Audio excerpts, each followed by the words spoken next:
The Secret Otaku by TheCrimsonDM. Let's begin. The Missing Manga. Fluttershy is Best Otaku. Written by TheCrimsonDM. The castle was always so quiet. It used to scare Twilight with just how quiet it could be, but now the silence was a peace that she enjoyed having in her life. And that's why when things began clanging or smashing against the floor from the next room over, Twilight got a little worried. When said clamor did not stop for a half hour, Twilight got upset. "All right," Twilight said to herself. "I'm putting an end to this." She set her book down and trotted over to the commotion coming from Spike's room. A book flew out of his door and bounced off the side of her head. That was it. She could handle the noise, she could handle the distraction, but getting bonked in the head with a book was just too much. She stood in the door frame, spread her wings in an imposing gesture, and prepared herself to unleash the scolding of the century. A pillow slammed into her head. "Where is it?" Spike asked himself as he dug underneath the dresser. "Why can't I find it? I have the complete collection. How can this be missing?" "Spike," Twilight said evenly, her rage boiling just underneath the surface. Spike stopped dead in his tracks and turned his head very slowly.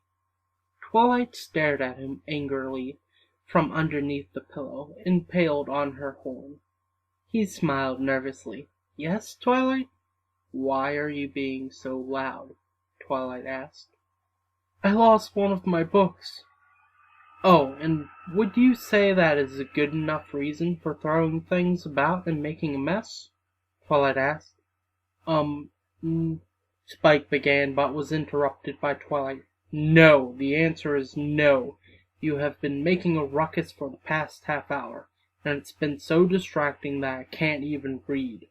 Then I get hit in the head by a book, and a pillow gets stuck on my horn."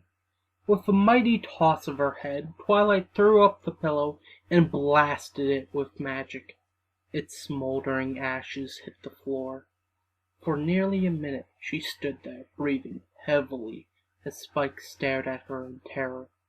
Once her breathing calmed down, and her anger settled enough for her to begin recomposing herself, she looked down at Spike and suggested, "You probably loaned your book out to some pony."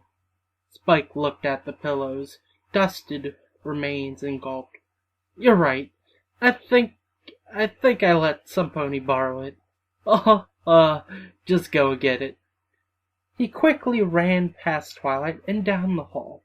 Twilight stared at him, and just before he left her line of sight she added, "And when you come home, you are going to clean your room, mister." Once she was sure that Spike had left earshot, she glanced back into his room, especially at the pillow, and let out a deep sigh. "I love him, but sometimes—" Twilight sure can be scary sometimes. I haven't seen her get this upset in a long time. I hope everything is okay. As he rested against the wall, he took the time to contemplate where his book could have gone. I know for a fact that Big Mac doesn't like Napony's comics. He doesn't like how they're written backwards. I don't trust Nips and Snails with my comics either, so who could have borrowed it? Ugh, I just want my favorite volume of Ponyville Z back. He sat there for a good long time in complete silence, while racking his brain in an attempt to figure out who could have borrowed it. Very slowly his mind began giving him clues as to who could have his comic book. And when he thought about it, it made no sense to him at first. There was only one mayor who had been looking at its collections of various comic books, manga, and graphic novels. Only one mayor who had asked if she could borrow some, and only one mayor that he had given permission to without actually seeing what she took from his room. That mare was Fluttershy. He pushed himself away from the wall and faced himself towards Fluttershy's cottage. Surely she had taken them without realizing just how violent and sometimes pervy those manga could be. Spike just hoped that she hadn't actually read them yet, because if she had, he would probably get in trouble for it somehow. Now determined, he took off at full speed. He was going to get his books back, and if he was lucky, he was going to save Fluttershy from reading them in the process. All he had to do was make it there fast enough. It didn't take long for him to reach Fluttershy's house. On his approach, he noticed the curtains were drawn shut, and that it was a little quieter than normal. Once he knocked on the door and waited for an answer, the silence began to set in. If it wasn't for the sound of hooves lightly stepping behind the door, he would have thought no pony was home. The door opened only a crack, and Fluttershy looked down at him with a single giant blue eye. Spike waved nervously. "Hey, Fluttershy, you don't mind if I come in and see which comic books you borrowed from me, do you?" "Oh, I didn't borrow any comic books." She looked around with her eye. "Are you alone?" Spike nodded. She shut the door, quickly undid the latch, and opened it up. Before Spike even knew what was going on, she had wrapped a hoof around his neck and dragged him inside before shutting the door and locking it again. When she was done, she turned to face him and smiled. Her cheeks turned a little pink. "Sorry about that.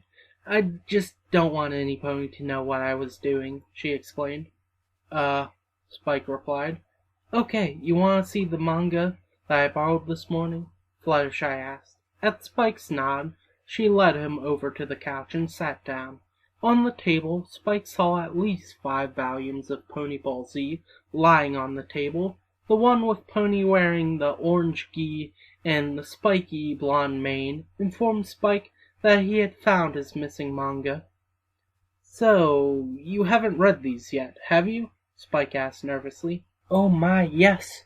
The second I got home I closed my curtains and began reading them all right away. I finished them a few minutes ago," Fluttershy said excitedly. "I never got to read Pony Ball Z. I only own the original Pony Ball manga. I couldn't believe that he was actually an alien." "Wait, what?" Spike asked. His mind felt like it had been scrambled. I know, but I always thought he was a monkey pony, and that the green guy was Demon. But aliens? That surprised me," Fluttershy admitted. "Oh, but I didn't have enough time to draw them." Fluttershy pulled out a notebook with sketches of all kinds of manga characters. There were so many, and yet Spike only recognized a few of them. Ranma 1/4, Sailor Pony Moon. He even saw the main cast of Pony Ball Z right away, and he had to admit she was really good at drawing them. "Oh wow, you've got real talent," he complimented. "Have you ever thought about drawing your own comics?" "Oh no, I'm not that good. Besides, I wouldn't want all the attention," Fluttershy admitted. "You could be a ghost artist. Use a fake name and everything," Spike suggested. "I haven't thought about that before." "Why are you hiding your love of manga, though?" Spike asked. "Shouldn't you want to share it with your friends?" "Well, it's just that I really like the manga with the big fights and the weird romances. I don't think others would understand. If it's in a manga, it doesn't really feel real. But I'm afraid that Rainbow Dash might think I like real fighting, you know?" Fluttershy said. "I tried to show them my drawings of the characters once, but none of them said anything, so they obviously don't like it." Spike laughed a little. "You shouldn't be scared about that. I read comics all the time, and you never hear them talking badly about me." Fluttershy looked away and quickly said, "Anyways, it's nice to have some pony who understands this. Maybe we could be secret manga friends." "Sure, I'd like that. Don't worry, Fluttershy, I'll keep your secret, Spike replied. Thanks, Fluttershy said. Later that night, Spike returned to the castle and got to work on cleaning his room. He regretted making such a mess now that he was responsible for cleaning it up. Finding his books and a new way to connect with one of his friends was really nice, even if it had to be kept secret. With his collection all nice and cleaned up, he smiled in appreciation of it all. It was good to be home. A quiet knock on his door made him look over and see Twilight staring at him. I'm cleaning my room, he said. I know, and I'm sorry for getting so upset earlier, Twilight apologized. Yeah, but I threw a pillow at you, Spike replied. And a book. Anyways, did you find your book? Twilight asked. Yeah, it was over at... Spike had to cut himself off. I left it over at a friend's while visiting the other day. That's nice. Well, whenever you want to call it quits, I ordered a pizza for the two of us, Twilight explained. I'm going to go heat up some right now. Oh, can you heat me up a piece or two or three? Spike asked, his stomach choosing now as the opportune time to tell him how hungry he was. Will do, Twilight said with a smile. She trotted off, leaving Spike alone in his room once more. He stared at the books on his wall and shelf. Out of all the ponies in Ponyville, who would have guessed that Fluttershy would be the secret otaku? What's next? Rainbow Dash secretly liking girly musicals? That was The Secret Otaku by TheCrimsonDM. Until next time, see ya.